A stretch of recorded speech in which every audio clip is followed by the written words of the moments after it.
Bismillahir Rahmanir Rahim. Yalima and good afternoon, everyone. Thank you, Karishma, for that introduction. My name is Hassan Chigani and I shall be moderating this session.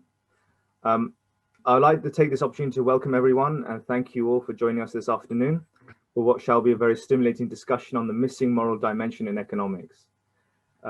Neoliberal policies such as reducing the influence of the state in the economy, lowering trade barriers and deregulating capital markets have recently been called into question by the global financial crisis and COVID-19 pandemics. Our speaker today, Professor Iqbal Asaria, will guide us on a journey to search for a solution through a faith-based discourse. The talk shall last for 50 minutes, followed by a 30-minute question and answer session. If you have any questions you would like to pose to Iqbal, please use the Zoom chat and I shall be happy to grill Iqbal on your behalf. Professor Iqbal Asaria is a special advisor on business and economic affairs to the Secretary General of the Muslim Council of Britain. In this capacity, he was a member of the Governor of the Bank of England's Working Party, set up to facilitate the introduction of Sharia-compliant financial products in the UK market. This initiative has helped create a level playing field for Islamic financial products in the United Kingdom. He is a visiting professor at the city-based London Institute of Banking and Finance. He is a visiting lecturer in Islamic finance and banking at City Business School. He also teaches the Islamic economics module for the City Business School Executive MBA program in Dubai. Professor Asaria also teaches the Islamic finance, accounting and banking and insurance courses at Bangor Business School. He has been a contributing tutor at Durham University's prestigious summer school on Islamic finance for the last 8 years. For the last 14 years, Iqbal has been organizing the annual International Takaful Summit in London, which attracts over 300 participants and providers from the global Islamic insurance industry. The summit has become the leading thought forum for the Islamic insurance industry. In 2019, he led the Afkar Group team in organizing the first Responsible Finance Summit in London. He was awarded the CBE in the 2005 Queen's Honours List for his services to international development. With a schedule like that, Professor, we have no idea how you found the time to talk with us this evening, but it is our pleasure to host you this afternoon. Thank you. Thank you very much, Fahim. Bismillahir Rahmanir Rahim. Rabbi shrah li sadri wa yassir li amri wa hlul 'uqdatam min lisani yafqahu qawli. I have chosen to start with these verses of Quran. These are verses attributed to the Prophet Musa.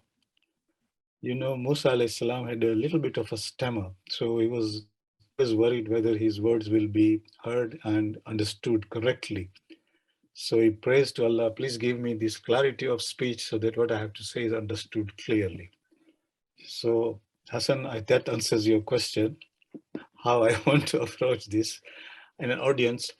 But to answer your question, you know, I told Fahim and Muhammad before that my passion for empowering our wives is above everything else I do. I will sacrifice any time, any moment to try to do that to the best of my ability. So here I am, and we want to start with this critical subject. I feel that, as Hassan has hinted and as everybody is talking about it, there is a small window of opportunity opening for new thinking in this area, in the financial, economic area. You know, about 2000, the year 2000, just before the whole thing started to show signs of stress with the 2002 crash and then with the global financial crisis later on, there was a feeling that this was an unchallenged system and nothing can destroy it. And I remember telling my co-professors, I said, look guys, we have to look at this thing a little bit more carefully. I'm not sure all this optimism is, you know, like warranted. They said, yeah, you're still living in the past, man. Give it up and let's get going on this. So I remember this very, very nice anecdote from Mullah Nasruddin. You know, Nasruddin, as you know, is a sort of legendary Turkish Middle Eastern wise man. So one day the mullah was sitting and his neighbor came, a villager. He says, Mullah, can I borrow your donkey? The mullah thinks to himself, if I give my donkey to this villager, I don't know what state he's going to bring it back in. So he said, sorry, my brother, the donkey is not here at the moment. Just at that moment, the donkey started to bray from the stable next doors. Now the mullah is looking at the villager and the villager is looking at the mullah. After a pause, the mullah says, well, the choice is yours. Yeah? You want to believe the wise old man or you want to believe the donkey? So I very much felt like that donkey in those early 2000s, because those guys were saying, look, we are telling you, there is a consensus that this is it, what it is. Just leave it and let's get working on it and developing it further into more instruments and more modalities and so on. I wasn't convinced, but I didn't have a room to argue my case. But after the crisis, as I will show towards the end, a window has opened and we need to see what contribution can we make to that kind of debate now, because we can now potentially come to the top of the table. So let us start by looking at what we want to look and then see how we get there. Okay, can everybody see it? Yeah, okay, good. So I've decided to call this the critical missing moral dimension in economics. And hopefully this will be a first of a couple more sessions, depending on your appetite and willingness to listen to me, to try to see if we can, square this circle in as many sessions as possible, maybe 2, maybe 3. So today's session, I want to give you an overview of understanding the global financial crisis, 2008, then issues emerging from the global financial crisis, ask the question, is that the end of neoliberalism?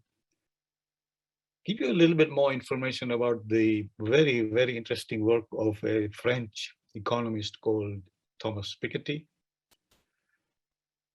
Then move on to talking about globalization, the good, bad, the ugly, and the problems with it now. As we will see, there are problems emerging. This will lead us nicely into COVID-19 and how globalization obviously has enabled it to spread faster. I mean, globalization can do good things, but it can do some very difficult and dangerous things. And the response to it in terms of vaccine nationalism and so on. And again, that leads us into understanding how we will react to the emerging climate change crisis. Will we be able to face it or not? Are we ready to cooperate or not? And finally, bring it back to the window which I mentioned, like the missing role of faith and morality. Do faith and morality have some contribution to make to a solution? And of course, I will argue that they have. And then the next session, inshallah, will take up in a little bit more detail where faith and morality will come in. So to start with the global financial crisis, the best way to understand it is to understand this question of alchemy. A lot of us would have vague notions of alchemy and so on. The word actually originates from chemia. And chemia obviously translates into chemistry. The original purpose of chemistry was to see if you can make gold from inferior metals. Because gold was the standard currency, if you can make it from cheaper currencies, cheaper metals, you had it, right? You have found the end goal. So in finance, what would be alchemy? I would suggest that alchemy would be to see if we can make AAA rated securities from very, very sort of marketable securities like subprime mortgages and so on. And just before the crisis, the financial markets has achieved that. What they had done, taken those subprime mortgages, which subprime lending, which some of you may have heard about, some of you may know about, but essentially it's lending to people who cannot afford to take that loan for buying a house or whatever. So you go to somebody and say, look, guy, do you want to buy a house? And the guy says, I can't because I'm living in somebody's backyard, man. I said, no, you don't need to worry. I'll give you a loan. You buy a house. We revalue it next year. And then it will have gone up. And then we revalue next year and go, no, before you know, you have a ownership of the house. Who's going to say no to that? And so you build that. And then now you want to securitize it and sell it to somebody else. What you do is you package it with some very good assets. You bundle them together, do financial engineering, and then market that global. And so that's what happened in the pre-financial crisis. Mortgages were packaged and marketed. And sometimes bankers lost track of caution. I mean, for example, in the UK, we had this building society called Northern Rock. As you know, building societies normally collect deposits and then lend deposits for buying houses to their customers. So it's a reasonably safe business. This Northern Rock guy says we have 20% of the market, we want 40% of the market. So they started lending like crazy. When they ran out of credible borrowers, they started lending more. At the end of their story, they were lending 140% of value of the houses. Clearly, the borrower had no stake in it. Yeah? If they run into problem, they're just giving the keys. Say, take it, this is your, I haven't put anything. So just take it and go away. So it was reaching that level. And now it was accumulating these securities, which later came to be known as toxic securities, because nobody knew what is the value behind it. Is it going to stand scrutiny, stand some fallback in the market prices of homes and so on? But it continued. And finance, this is where the problem with finance came. They believed in this alchemy. They said this is like what they call, and those of you who are specialists will know, efficient market hypothesis, that the markets will actually regulate themselves. We don't need to worry. We actually need to reduce regulation even further so we can get them to do what they want to do. This obviously created excessive debt and leverage. So much so that when the whole thing collapsed, the problem became, if we didn't do anything, the banks would collapse. And so societies would collapse. So the governments were forced to bail out the banks. Essentially, in finance, we know this as saying that banks had become too big to fail. What banks were doing is that using deposits of people, get them guaranteed by the government, the deposit guarantee schemes and so on, and then leverage it from anywhere from 20 to 30%. So your equity cover was minimal. So if something happens which is not right, the whole thing will collapse and give you a problem. And that's exactly what happened in 2007-8 when Lehman Brothers went under. Everybody understood that most of their assets were not possible to evaluate. They may be good, but because they had mixed with these toxic assets, everybody felt that we don't know whether we can take that as collateral. And the whole market was about to go to collapse. Just before that happened, everything was going smoothly. And people like Francis Fukuyama, he wrote a book. It's called The End of History and something. And he said, look, now we have actually discovered everything there is to discover about life. And this is called neoliberalism. It's democracy and market economics with light regulation. Nothing more for mankind to discover. Everybody else has just to follow it, and we need to proceed from there. So he just said, there's no more debate to be done. Let's get on with it. But as I showed, in the background, the crisis was brewing up. And the crisis really, when it blew up, it nearly created a complete problem. In the sort of post-mortem of the crisis, we saw a number of things which became worrying with hindsight. One was excessive debt, engineered through what is called financial engineering. And this is something which is quite important because Lord Turner, who was the chairman of the FSA, the Financial Services Authority at that time, he writes in his book, and look at the name of the book, it's called Between Debt and the Devil. You are caught between the two. He writes that most of financial engineering is socially useless. He means by that most of the financial engineering, most of this leverage, most of banking is actually used to enrich each other rather than create any productive assets. If anything is invested, it just inflates existing asset prices, which we have seen with house prices and so on. So essentially, it had become a system where gains were monopolized by the banks, bankers, financial operators.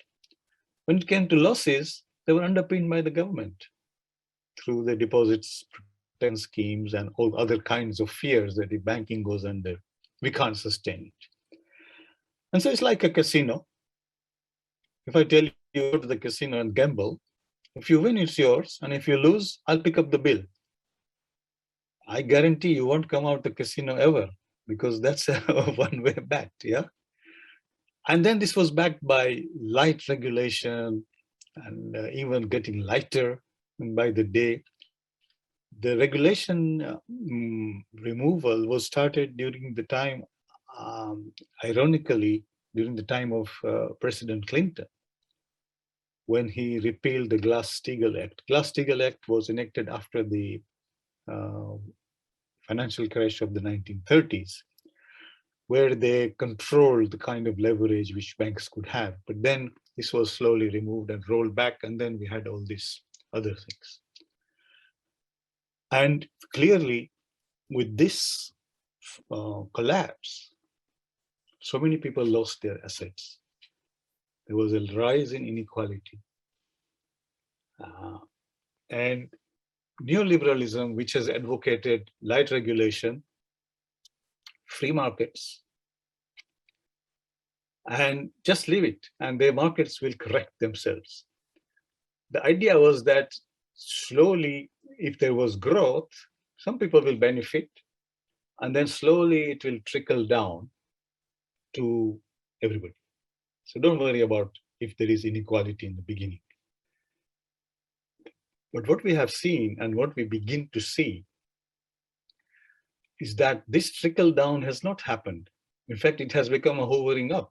The concentration of wealth in the top 10% is even increasing further. This poverty at the bottom is creating the perfect ground for the rise of populism, which we are seeing in many countries, especially in the United States, parts of Europe, and so on, in India, and on. So that's where the things are piling up.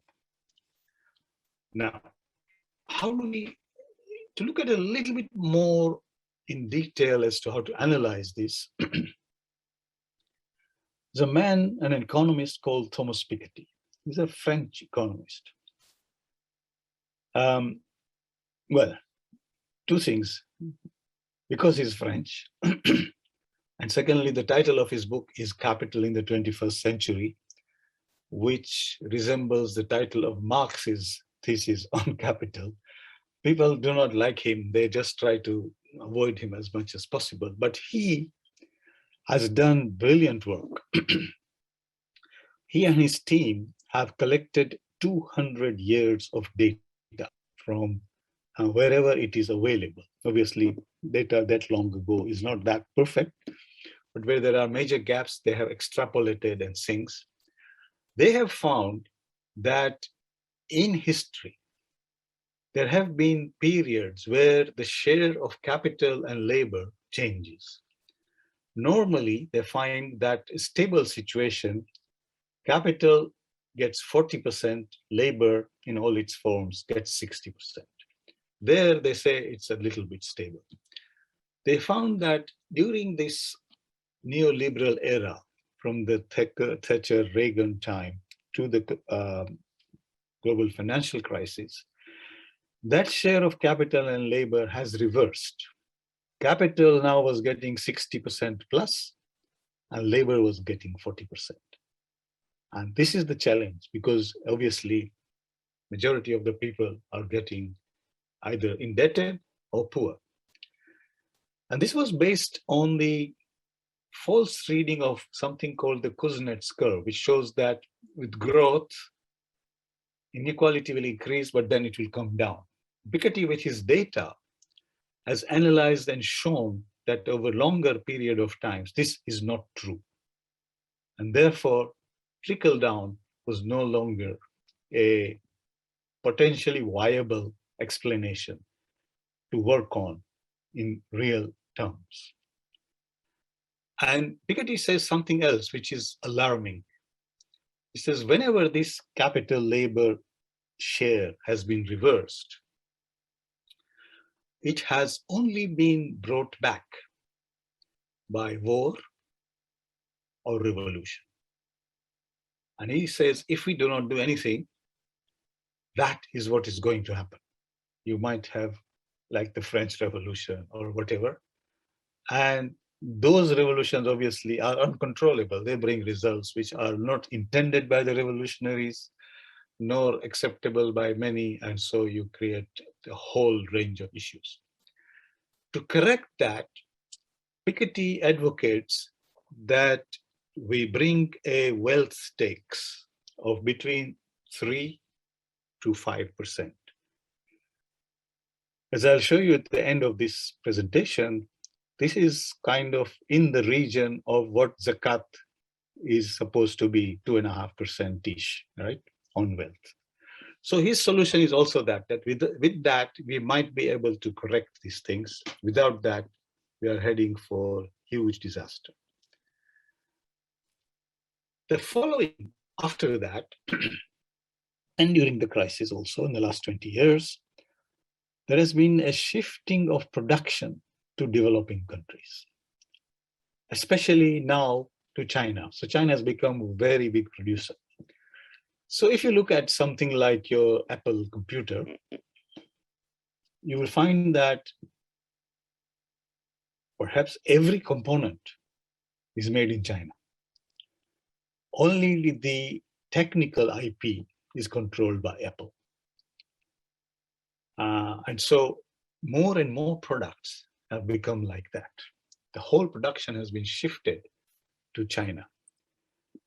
And a new system has emerged, which is called just-in-time production and supply chains. So you order as many as you want to sell, and they should be here within 3 days, 4 days, 5 days, 20 days, whatever is your timeline. In that process, you hollow out manufacture or production in developed countries, which is where, again, bedrock and grounds for populism to increase, because manufacturing is gone. You can see in the UK, in the US, there are these lots of places where work is in trouble. In order to pacify these people, we have created through financial engineering unsustainable debt to fill the deficit of wages and so on. Everybody can get a credit card, draw up credit card debt, and then not be able to pay it or pay it as they like. And recently, globalization has been called into question because of growing security concerns on the rise of China. So we found that gradually, as things moved on, China became quite powerful in terms of actually manufacturing the things and getting hold of the IP as well, as more and more. And that's why during the last months of the Trump era, you saw restrictions on the export of microchips and so on and so forth, and increasingly more technology and so on. This kind of development, obviously the champions of globalization, the beneficiaries of globalization, were making tons of money. And you see the tech companies and so on, who are now the richest companies in the world.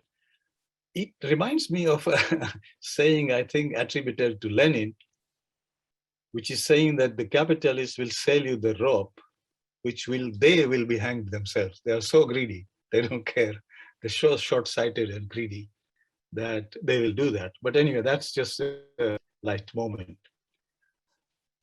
Now, after globalization, and you could see the number of travelers, visitors, goods trade across countries. Just to give you an example, just Heathrow Airport, which is the biggest airport in the UK, was handling about 70 million passengers a year, which is about the same as the population of the UK. You can imagine the level of travel and frequency of travel and so on, and the global reach of the travel.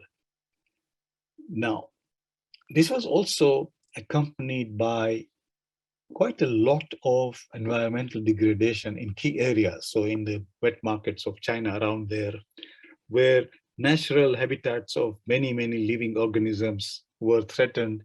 And so this living organism started to come and mix with others, and then obviously created the environment for the transmission of viruses.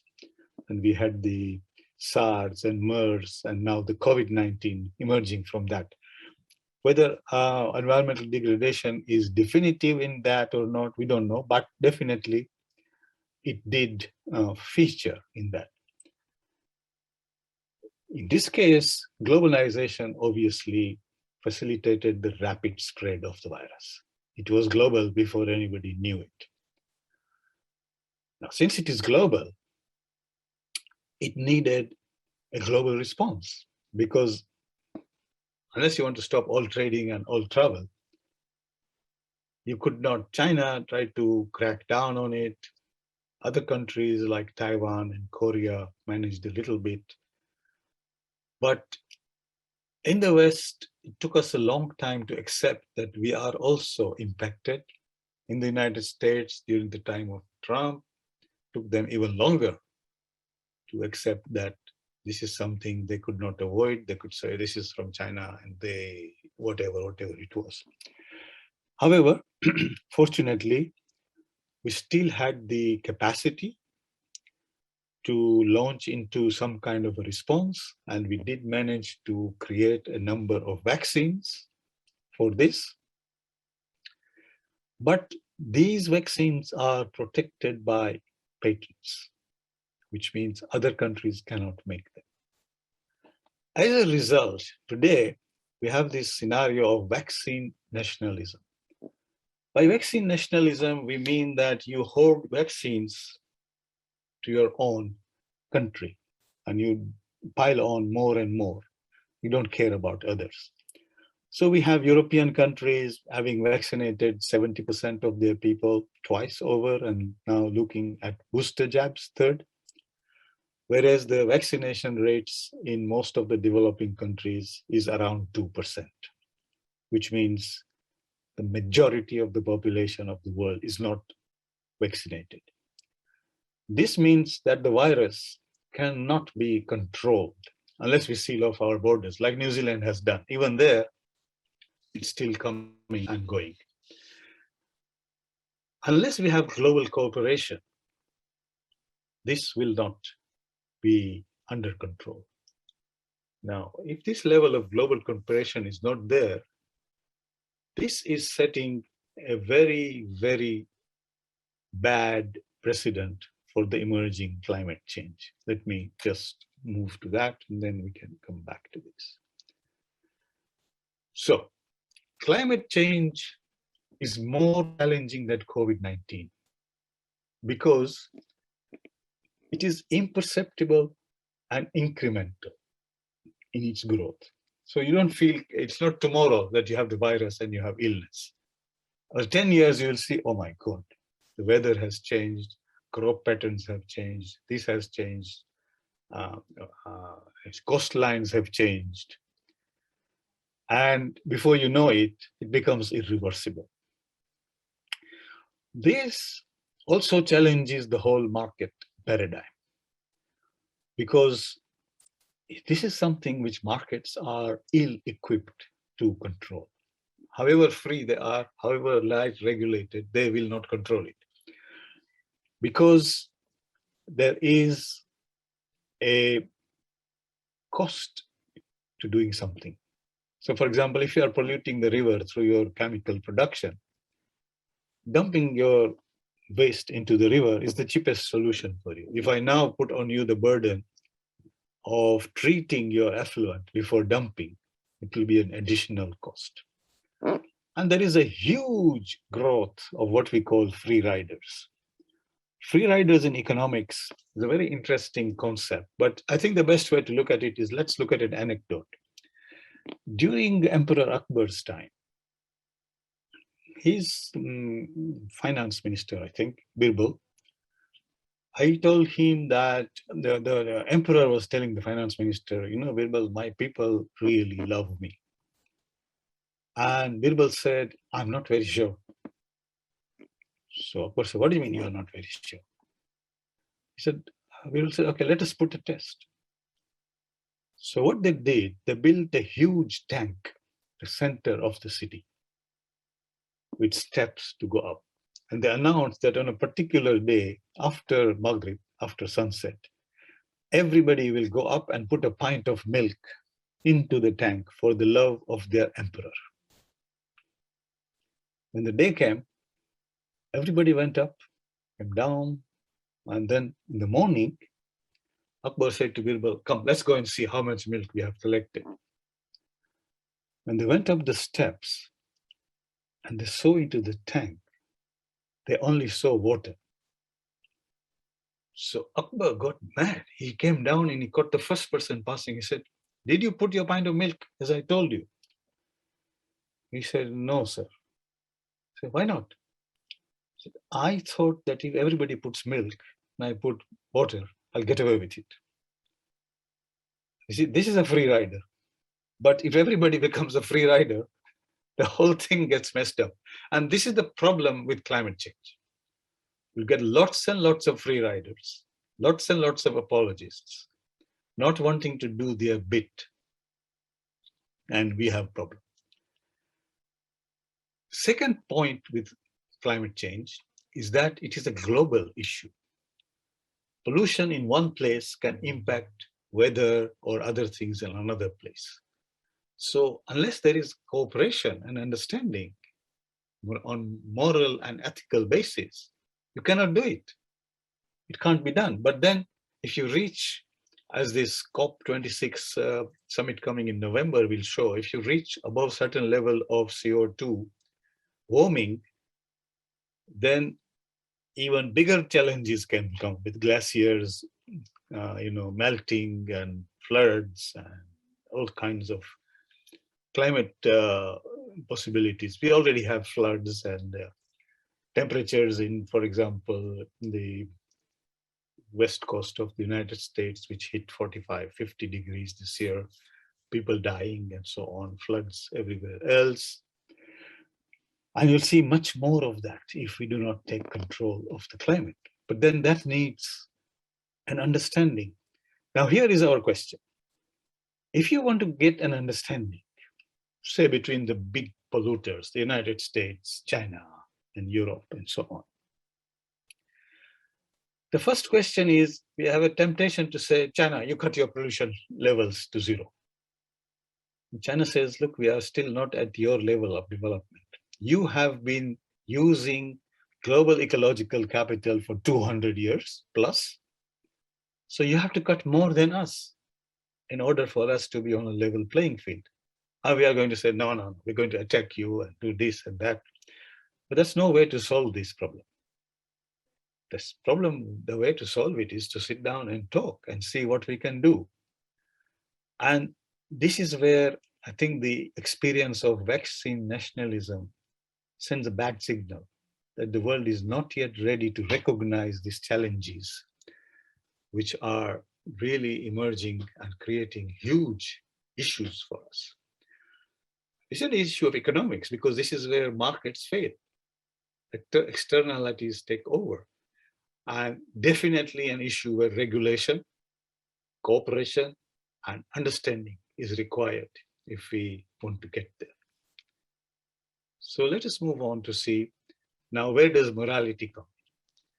We have seen that in the era of neoliberal ascendancy, the idea was that free markets itself will deliver a moral outcome by itself. And this was based on a very flawed reading of Adam Smith. Adam Smith was saying that moral actors can work together and create good outcomes.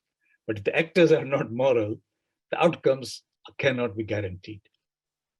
And as things developed, I remember Pope Francis, of course, he has a background in poor areas of South America, Argentina especially, putting forward a pamphlet called, or encyclical really, not pamphlet. It's the equivalent of the Farman, for example, which you have from the Aga Khan or something. It's like a kind of definitive statement called Laudato Si, the common good. In there, he comes very close to saying that neoliberalism is like structural sin. It's not only sin, it's structural sin. It's in the bloodstream of the economy. If you don't remove it, if you don't address it, you will destroy the whole of society. And he says at the end, look, the church is not here to feed the increasing number of poor people you create. The role of the church now will be to help you to reduce creating poor people. So let's look at morality there. And so this brings the call for incorporating the moral dimension in economics, that we can't just leave it to the market. It won't address by itself. Challenges like COVID nationalism, climate change, and so on need a bigger picture with justice and equity in our mind.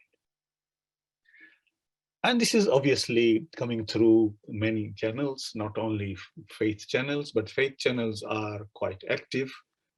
And what we want to do in the next session is to see if we can bring some idea of Muslim thoughts on justice and equity.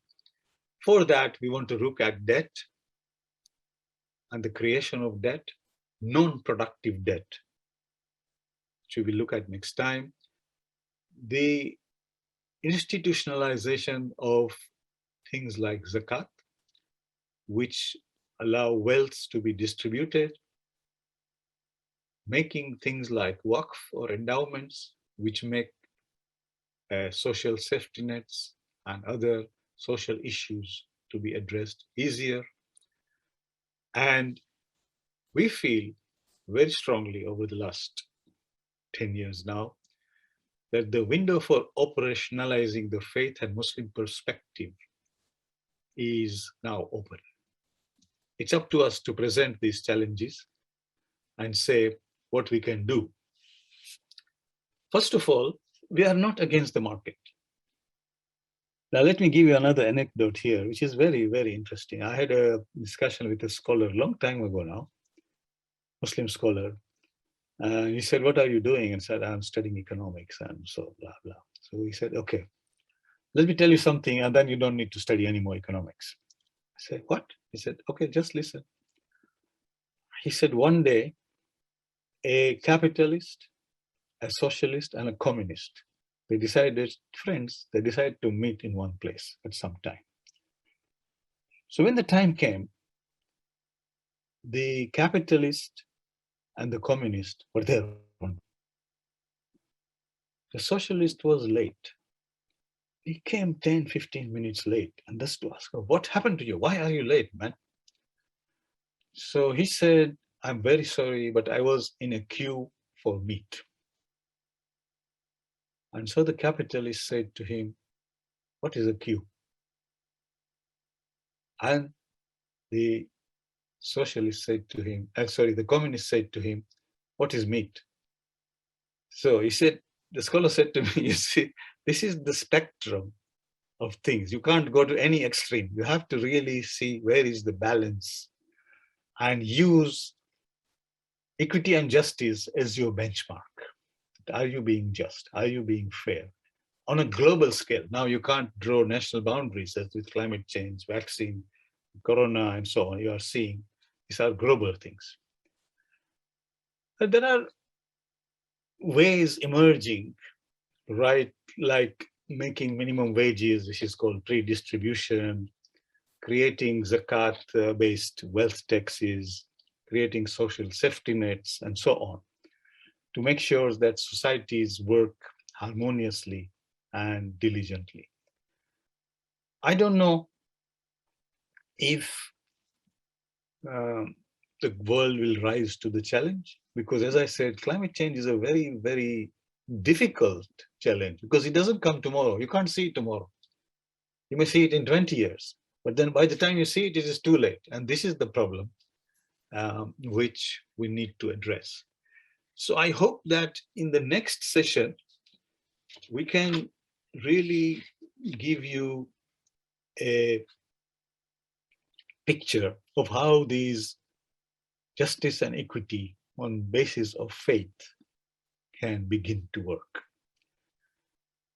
To end, I'd like to just reiterate for you that these markets, which had developed before the neoliberalism was discredited, were very, very presciently predicted by Allama Iqbal, the poet, Southeast Asian poet. He writes in his own style, of course, in what is called his letter, Lenin's letter to God. His Lenin is trying to tell God why he doesn't believe in God. So he says, गिरजों से इमारत बुनूक कई बार बड़ी है. And Fahim will correct me if my Urdu rendering is a little bit wishy-washy, but anyway, the meaning is there. He says the buildings of banks are many times bigger than the buildings of churches. Zahir mein to tijarat hai, hakikat mein jua hai. In appearance, the business of banks is trade. In reality, it is gambling. Why? Ek ko lakho, lakho ko marg mufajat. One person makes millions and millions go into poverty. That is what banks do. Ya ilm, ya hukumat, ya hikmat, ya tadabbur, pite hai lahu, dete hai darse masawat. This knowledge, this wisdom, this progress, this everything, they preach equality of man and suck people's blood. See, this is over nearly 100 years ago now. How applicable it is to what we did with the just before the financial crisis.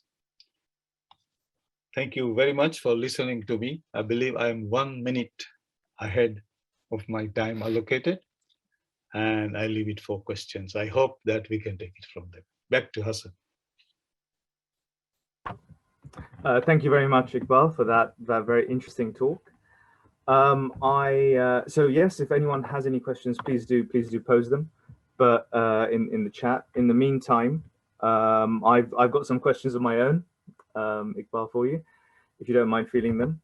Please. So I was interested in what you said about the government bailout in 2008, and I just wanted to know what are your views on the too big to fail? Were the governments right to actually bail out their troubled banking sector? Okay, that's a very good question. Obviously, it's something which is not like yes, this was right and this is wrong, so let the world go to hell because I want to do the right thing. No, there was a pragmatic judgment to be made to cause the least harm to the maximum number of people, and therefore $4 trillion of bailouts overall were agreed and coordinated.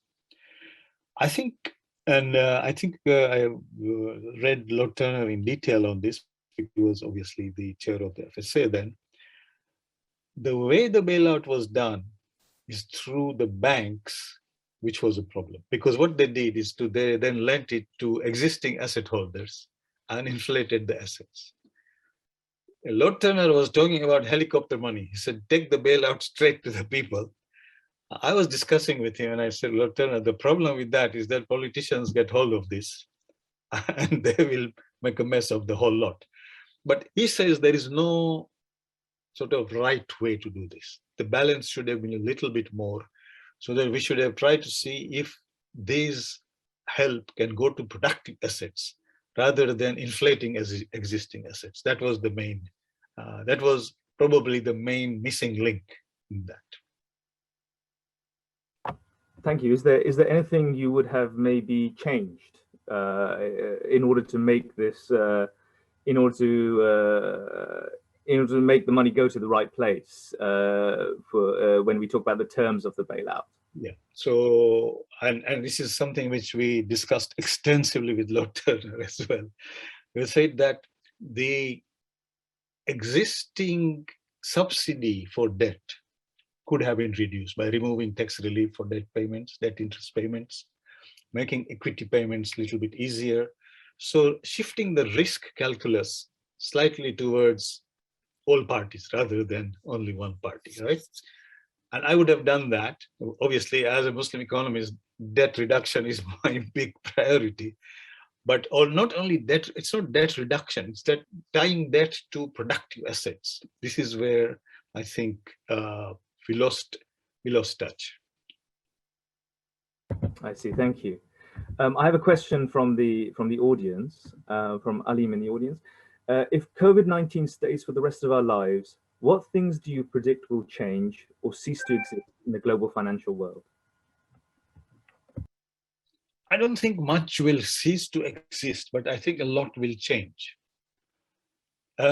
First of all, if COVID-19 is to be contained, we will need to empower other countries to manufacture vaccines, right? Those of you who remember, and Mohammed I think will remember more, when the HIV pandemic hit mostly Africa, the vaccines were very expensive and they couldn't afford it. After a long campaign and battle, it was possible now to manufacture these vaccines at a reasonable cost. And that then allowed the pandemic to be controlled, especially in South Africa and other parts of Africa as well. So to do that, you have to relax patent protection. Now, surprisingly, in this situation at the moment, the Biden administration has indicated it is in favor of relaxing patent protection. But Europeans are saying, no, we can't do that. It will destroy our pharmaceutical industry and so on. Unless that happens, we will not be able to control. If we are not able to control, then these globalized supply chains will suffer further. And finance, obviously, will begin to withdraw from supporting those kind of things. So finance will change towards funding local production and onshoring things instead of offshoring again. But that needs a long period of education, a long period of empowering people, educating them, and so on. See, one of the things which had happened, which I wanted to mention, time allowing, is that during the just post the financial crisis, during what is called broadly austerity or tightening your belts, if you like, after the bailouts, was removal of resilience from the system. So, there are soft things which you can do which do not impact your political position or do not show. So like stocks, for example, PPE, stocks of vaccines, laboratories which are working on different vaccines. These are all costs which can be cut without much visibility, right? So the resilience in the system goes down. Now, if we continue to do that, then we cannot build it back so easily. So one of the impacts and one of the results and one of the things which we will have to learn, finance will have to learn, is to how to fund resilience. Now, resilience is not as productive as, as the front line, right, in terms of profitability and so on. So somehow we'll have to either subsidize or we'll have to empower or do something to the finance sector so that it directs its power in the right direction. And this is how it will change. You already see, for example, investment into renewables and others, which is not market driven, but it's empowering the market, right? Thank you, Professor. I have another question, if I may, from the audience. Given your comments on debt and misallocation of capital during the global financial crisis, what are your views on the new investment hype in green bonds and ESG-linked investment strategies to fight climate change? Okay, so there are two things, right? There is green bonds and there are green-washed bonds.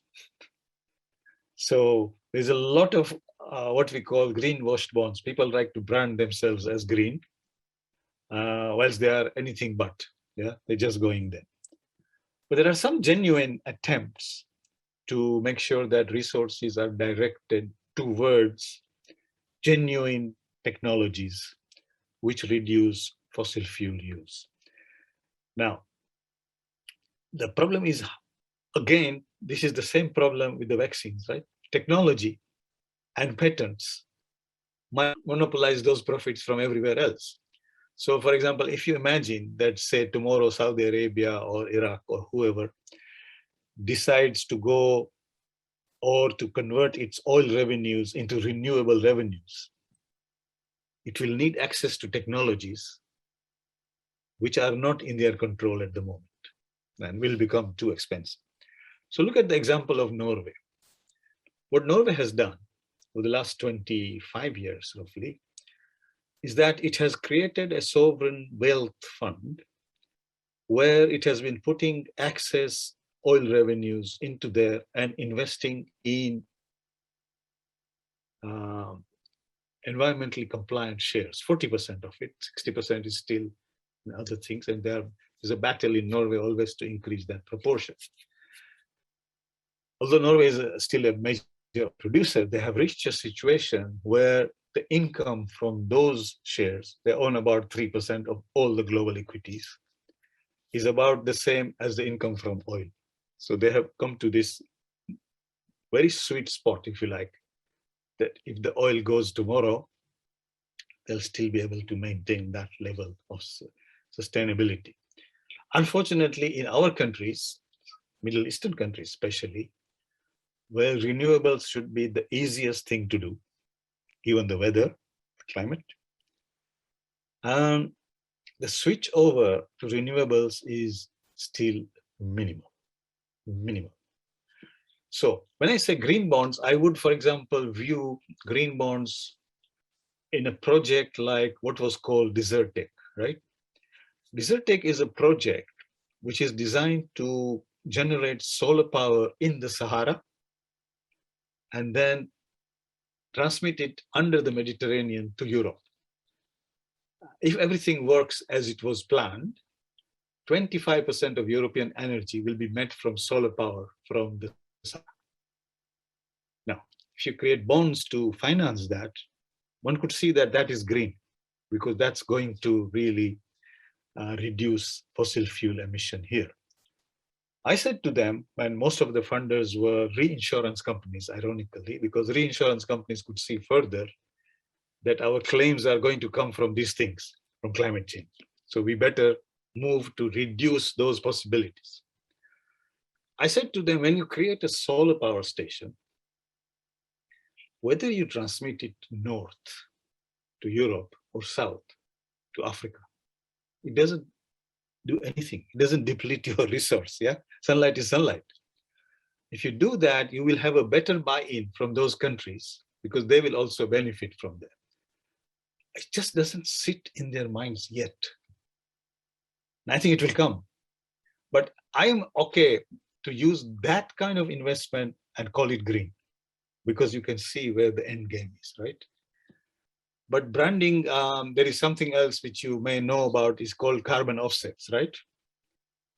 So saying that, okay, I now want to fly to the United States. They tell me you will generate 2 tons of carbon pollution. And if you pay 60 pounds, as far as you are concerned, you have actually offset your carbon use. Yeah, but it doesn't take me very much. But I'm very happy that I've done my bit for the environment. This doesn't work like that. Yeah. So yeah, there is a sharp distinction to be drawn. Fortunately, what we have done at the business school, we have shown that the performance of companies which are in that ESG space compared to the overall index of companies which are marketable is not very different. So you don't have a performance penalty by doing that. So this is something which is encouraging, that people could go there and really not suffer a penalty on their returns. At the same time, begin to empower places. This is some area, a lot of work is being done, a lot of questions are being asked. But as the big boys jump in, then this greenwashing problem comes in, and the idea of measurement of this and that. But fortunately, people like the previous governor of the Bank of England, Mark Carney, has started this idea of moral finance and saying that central banks should have a leading role in forcing banks to finance things which are actually green. Thank you, Professor. I want to pivot a little bit to come back onto Faith from this next question. So the participants just asked you to comment on this, on the basic assertion in Islamic economics that firms need to optimize profits rather than maximize profit, as in classical economic theory. And this is so that societal benefit is not sacrificed for individual benefit, as in Islam, each of us owes a duty of care to the other. This is true, but you know, the thin-ended problem, yeah? You could say, I am maximizing societal benefits, therefore you won't get any return. So that will not take you anywhere, right? You have to have a balance between the two. And this is something where we need to bring proper regulation. And there is a brilliant book by an economist called Mariana Mazzucato. I don't know if you have seen. It's called The Entrepreneurial State. And Mariana goes into details about how Apple, for example, came about. And I know this because I was working in investments at that time, 1980s. At that time, if you were looking at mobile communications, you're looking at that huge battery pack on the back of the soldier, which you may have seen with the aerial, and the soldier trying to communicate with other soldiers. This thing weighing about 10 pounds or 5 kilograms or whatever. And she says that, look, it is the space mission which helped to miniaturize these things until we get to the mobile phone, which we have. So the space missions were funded by the state. And then obviously companies like Apple and others, they adapted it, made it into consumer products and so on. So what sort of levy should these companies be paying to the state, which then can invest in other similar ventures to make sure? So what you are asking is how will finance balance between profit and purpose, right? Let's put it profit and purpose. And I think that's it should be market driven with appropriate regulation and benchmarks. If we leave it to a socialist kind of interpretation, then we end up with zero. If we leave it to raw markets, then we end up with where we were. So we have to find a balance between the two. Again, as Iqbal says very, very beautifully, there is a book he has written called Javed Nama. It is a book dedicated to his son, Dr. Javed Iqbal. He said, "Dear son, remember that the sun rises in the east and sets in the west. But it is always at its best when it is in the middle, between the east and west. And never forget that it will continue to rise in the east." So he's trying to orient you towards a balance between these things, right? And my purpose here is to just show us that there are no rigid formulaic answers. There are balances to be drawn where society can benefit. Profit and purpose. How do you draw what is profit and what is purpose?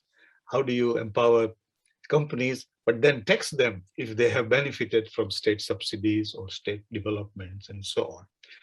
And this is where we need agreement across the board. We can't just impose something or lament that, look, these companies are not paying tax and so on. This will not work. Thank you. Staying on the subject of faith, another question from a participant is that how do we draw inspiration from our faith and traditions of our faith in the current financial situation, which has led to deep inequalities in society? And also, how do we talk about these issues with our community members? So I think the way to approach it is twofold. One is that if we believe that livelihood is given to us the blessings of Allah, right?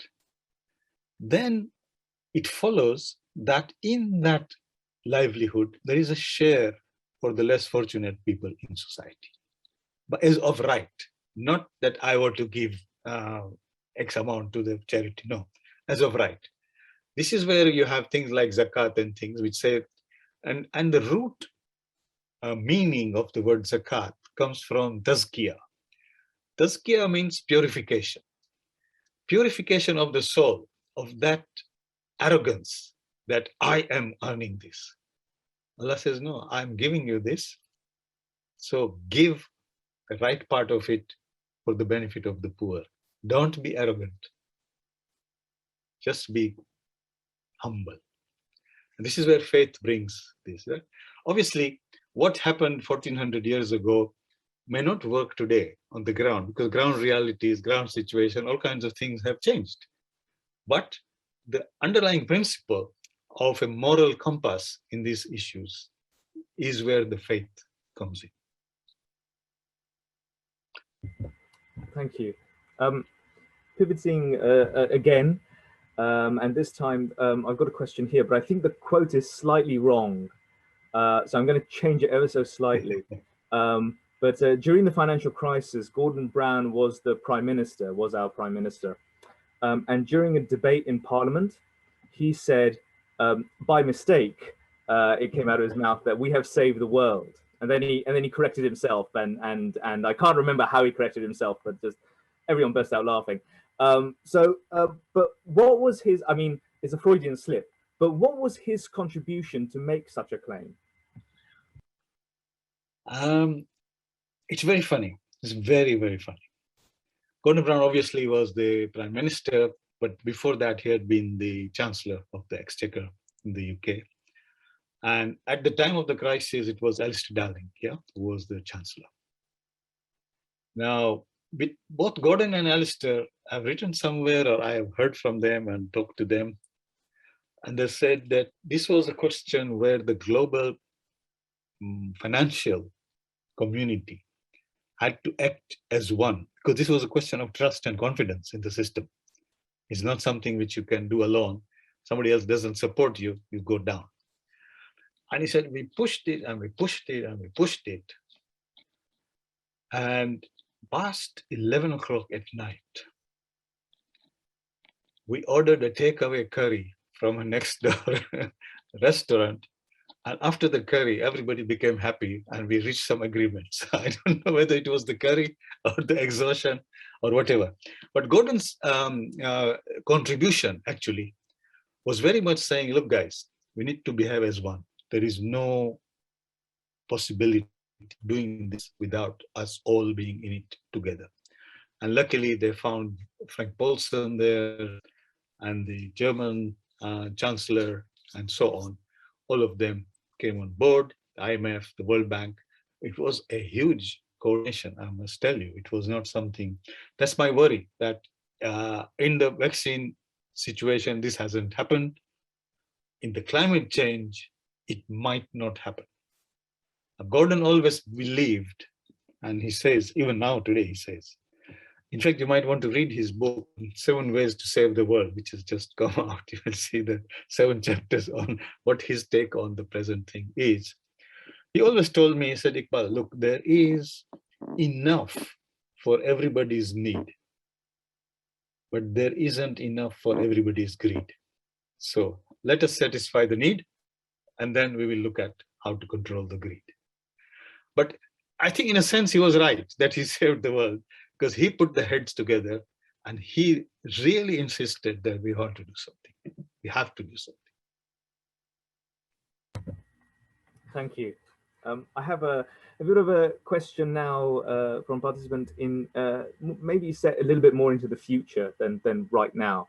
But surely at the onset of the space age, this will actually have an impact on the environment by possibly reducing the population on Earth. Increasing the need of coordination between governments and introducing new technologies that will power the market further. What do you think?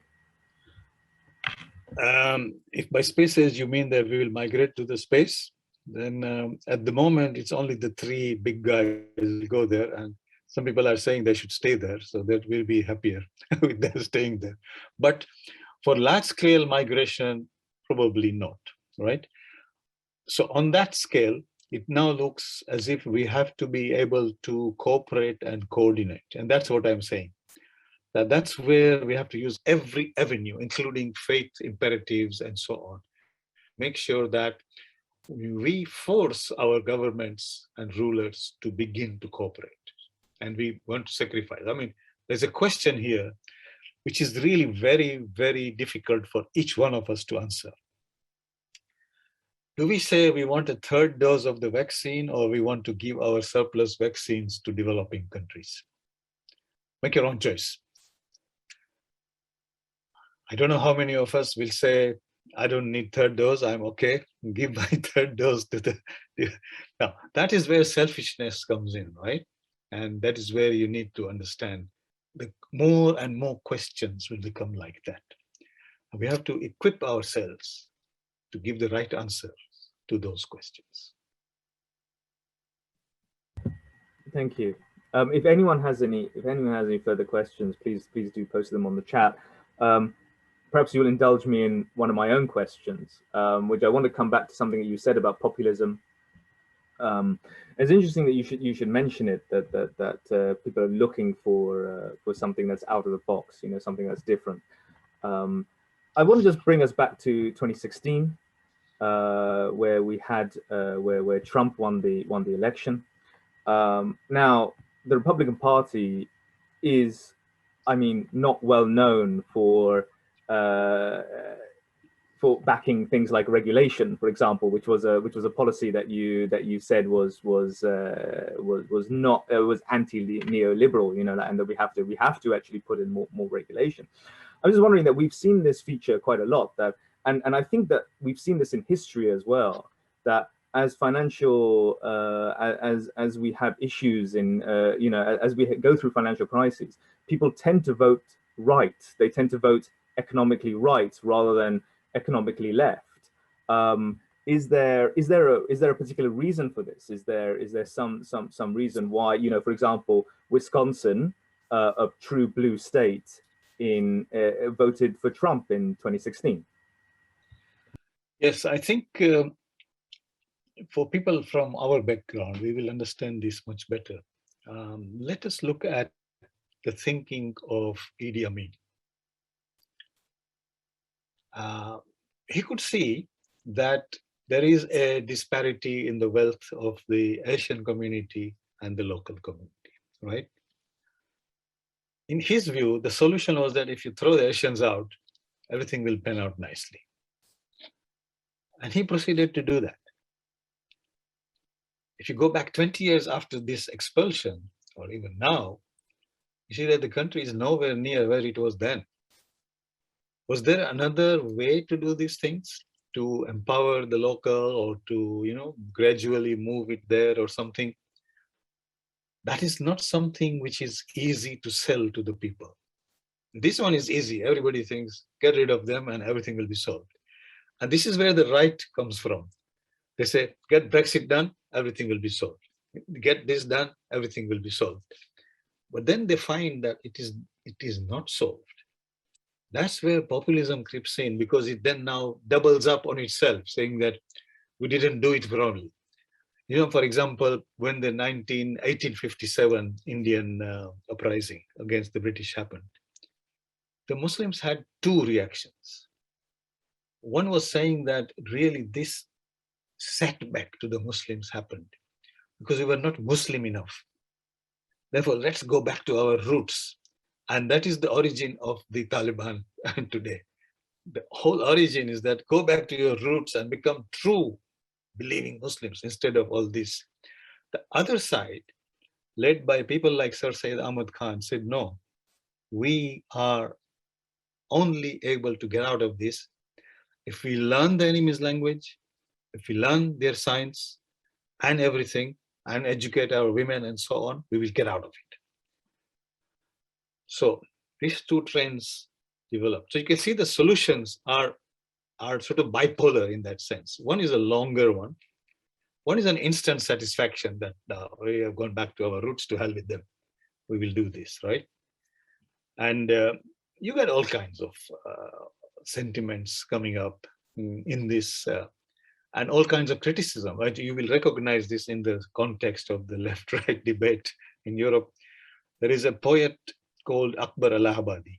He is a very, very, very well-known satirist, but very, very anti-modernism. So he says, and Fahim will correct me if my Urdu is not, सड़क पे चंद बीबियों को देख कर अकबर गैरते उम्मी से ज़मीन में गल गया. When Akbar saw some ladies on the street, he felt so humiliated. He felt like burying himself into the sand. Why? पूछा जो पर्दे को हुआ क्या, तो कहने लगी कि मर्दों की अकल पे गिर गया. I asked them, what happened to your head covering? They said, we threw it on the brains of men.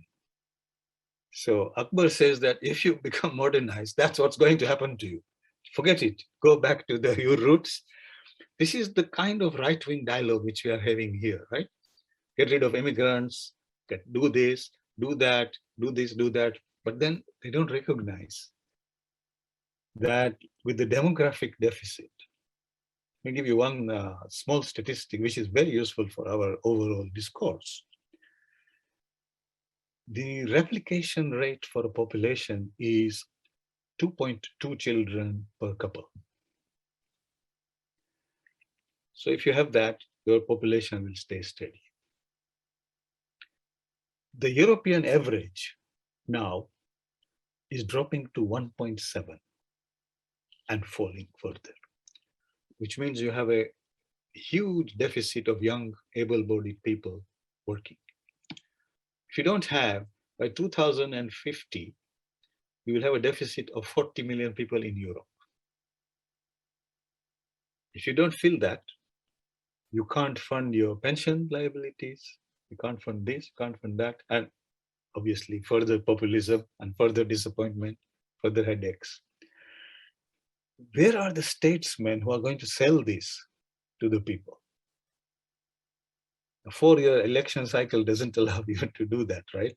Because the results of what you do will only come when you are defeated in the polls. This is the problem.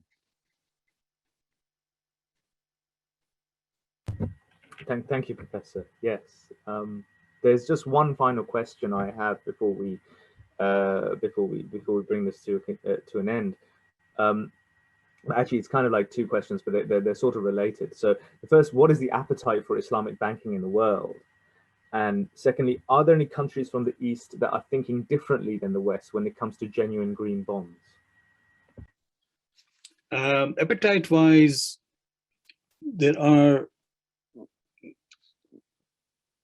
two stages which you can look at. One was coming out of a post-colonial era where they had no freedom on their own banking systems and so on. People felt that we need this. And they tried, and we obviously looked at the whole thing. And up to now, they've worked out that everything conventional finance can do, we can do. But now we're beginning to look at a second stage. Are the results of what we do and they do the same or different? And increasingly, we are finding that probably they're not that different. So we are trying to figure out why. Are we not paying attention to this question of purpose, responsible finance, and so on? And if we want to, what shall we do? This is where the debate is. And Malaysia, for example, is leading the way on things like value-based intermediation and so on. Indonesia is now beginning to look at actual green bonds. And Indonesia, as you know, a big natural resource producer and user, will have a lot to do in this area if they can. So yes, there is an understanding emerging, but for it to take root and flourish, this is where our next challenge is. That's why in my conference series, we have started to have one on responsible finance to just encourage that kind of thinking. Other institutions obviously are doing that. Yes, we need to think outside the box to promote this. Obviously, there is whole mega pressure from countries like China and so on, which have their own priorities and issues, which will have a bearing on especially Southeast Asia and so on. You have the huge fossil fuel producers of the Middle East, which will not find it that easy to switch from where they are to where they need to go. It's a challenge for us. Well, for you, Hassan, I'm retiring, so leaving the challenge to you. Thank you. I think. No, thank you very much. Thank you very much, Professor Sarah, for taking the time to share your knowledge today on this topic. It's been a very stimulating discussion. I'm looking forward to the session, and it's been a pleasure to host you. And I'd also like to thank the audience for your participation today. I hope this session has been as informative for you as it has been for me.